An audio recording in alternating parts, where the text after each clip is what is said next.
പ്രധാന വകുപ്പുകളെല്ലാം തന്നെ സഖ്യകക്ഷികൾക്ക് എന്ന് ഉറപ്പായി കഴിഞ്ഞിരിക്കുന്നു.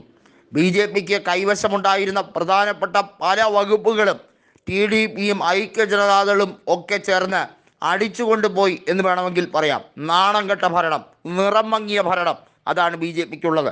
ഒറ്റയ്ക്ക് കേവല ഭൂരിപക്ഷം കിട്ടിയില്ലെങ്കിൽ ഉണ്ടാകുന്ന ഭവിഷ്യത്ത് ഇത് തന്നെയാണ്. ഇതാണ് ജനാധിപത്യത്തിൻ്റെ ഏറ്റവും വലിയ ശക്തി എന്നുള്ളത്. ബി ജെ പിക്കാണ് ഏറ്റവും കൂടുതൽ സീറ്റ് ഇപ്പോഴും. എന്നിട്ട് എന്തിനാണ് കിടന്ന് ഇങ്ങനെ ഡയലോഗ് അടിക്കുന്നതെന്ന് കോൺഗ്രസിനോട് ചോദിക്കുന്നവർ പലപ്പോഴുമുണ്ട്. സൈബറിലൊക്കെ അതിശക്തമായി ബി ജെ പി ട്രോളാൻ ശ്രമിക്കുന്നുണ്ട്. എല്ലാ പാർട്ടികളും ചേർന്നിട്ട് ബി ജെ പിയുടെ അത്ര ആയില്ലല്ലോ എന്നൊക്കെ പറഞ്ഞുകൊണ്ട്. അതായത് ഇന്ത്യ മുന്നണിക്കകത്ത് കോൺഗ്രസും സഖ്യകക്ഷികളും ഒക്കെ ചേർന്നാലും ബി ജെ പി നേടിയ 240 എന്ന മാർക്കിലേക്ക് പോലും നിങ്ങൾക്ക് എത്താൻ കഴിഞ്ഞില്ലല്ലോ എന്ന് പറയുന്നവരോട് കൃത്യമായ മറുപടിയാണ് പറയുന്നത്. കേവല ഭൂരിപക്ഷമില്ലാത്ത ബി ജെ പിക്ക് എന്തെല്ലാം വിട്ടുവീഴ്ചകളാണ് നരേന്ദ്രമോദിയുടെ മൂന്നാമത്തെ സർക്കാരിൽ ചെയ്യേണ്ടി വരുന്നത്. അതുതന്നെയാണ് ജനങ്ങൾ കൊടുത്ത ഏറ്റവും വലിയ പാഠം. ബി ജെ പിക്ക് 400-ലധികം സീറ്റുകളുമായി അധികാരത്തിലെത്തും, 4-3 ഭൂരിപക്ഷം നേടിയാൽ ഭരണഘടനയെ തന്നെ അട്ടിമറിക്കും എന്നൊക്കെ പറഞ്ഞ രാജസ്ഥാനിൽ ഒരു സ്ഥാനാർത്ഥിയുണ്ട്. ആ സ്ഥാനാർത്ഥിയുടെ പരാജയം ഉൾപ്പെടെയുള്ള കാര്യങ്ങളാണ് വന്നിരിക്കുന്നത്. രാജസ്ഥാനിൽ പോലും 25-ൽ 8 സീറ്റുകൾ കോൺഗ്രസും സഖ്യം കൊടുത്തിരുന്ന ഒരു സീറ്റ് CPIM ജയിച്ചു എന്നുള്ളത് ബി ജെ പിക്ക് ഉണ്ടാക്കിയ ആഘാതം വളരെ വലുതാണ്.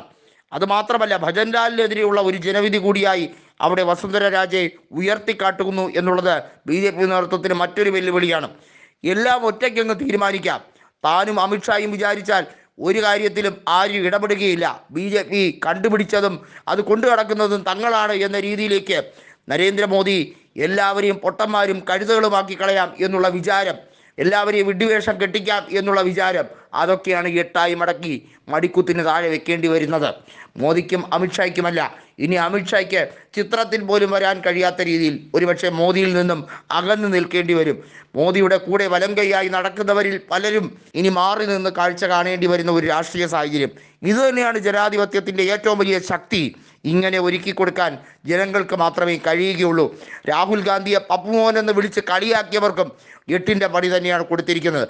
മോദിക്ക് ഇപ്പോൾ മനസ്സിലായി കാണും, പാർലമെൻറ്റിനകത്തും പുറത്തുമൊക്കെ അതിശക്തമായി രാഹുൽ ഗാന്ധിക്കെതിരെ വിമർശനം ഉന്നയിച്ച് ട്രോളിയ, കളിയാക്കിയ, പരസ്യമായി പരിഹസിച്ചവർക്ക് കിട്ടിയിരിക്കുന്ന മറുപടി ട്യൂബ് ലൈറ്റാണത്രേ. അതുകൊണ്ട് അത്ര പെട്ടെന്നൊന്നും കത്തുകയില്ല രാഹുൽ ഗാന്ധിക്ക് കാര്യങ്ങൾ എന്ന് പറഞ്ഞവർക്കും കൃത്യമായ മറുപടിയായി കഴിഞ്ഞിരിക്കുന്നു. അതുകൊണ്ട് രാഹുൽ ഗാന്ധി പപ്പുമോനുമല്ല, ട്യൂബ് ലൈറ്റുമല്ല.